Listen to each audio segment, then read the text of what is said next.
நாரதரும் தும்புருவும் வீணை இசைப்பதில் வல்லவர்கள். இவர்களில் சிறந்தவர் யார் என்ற சர்ச்சை எழுந்தது.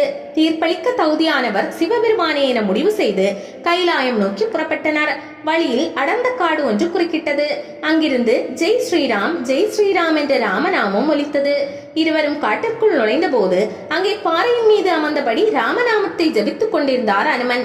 அவரை வணங்கிய போது தங்களுக்குள் போட்டி ஏற்பட்டதையும் தீர்வு கேட்டு சிவனை சந்திக்க செல்வதையும் தெரிவித்தனர். சபாஷ், சரியான போட்டி. எனக்காக வீணை இசைப்பீர்கள் என அனுமன் கேட்க இருவரும் இசைத்து காட்டினார்.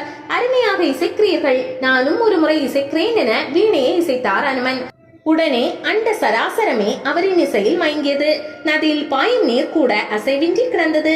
மரங்கள் அசையவில்லை. பறவைகள் சிறகை விரித்தபடி வானில் நின்றன. உலகமே ஸ்தம்பித்தது.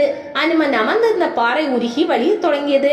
இதை பார்த்து நாரதரும் தும்புருவும் வெட்கமடைந்தனர்.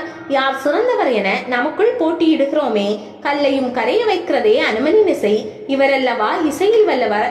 இத்தனை திறமை இருந்தும் அடக்கமுடன் இருக்கிறாரே என வருந்தினர். சிறிது நேரத்தில் அனுமன் இசைப்பதை நிறுத்தி வீணையை பாறையில் வைத்தார். உருகிய பாறை குழம்பில் வீணை ஒட்டிக்கொண்டது. அப்போது அனுமன், முனிவர்களே, பாறையில் வீணை ஒட்டிக்கொண்டது, மீண்டும் இசைக்க தொடங்குங்கள். உங்களில் யார் இசைக்கும் போது பாறை உருகுகிறதோ அவரே சிறந்தவர். இதற்கு போய் சிவனை ஏன் தொந்தரவு செய்கிறீர்கள் என்றார் குறும்புடன்.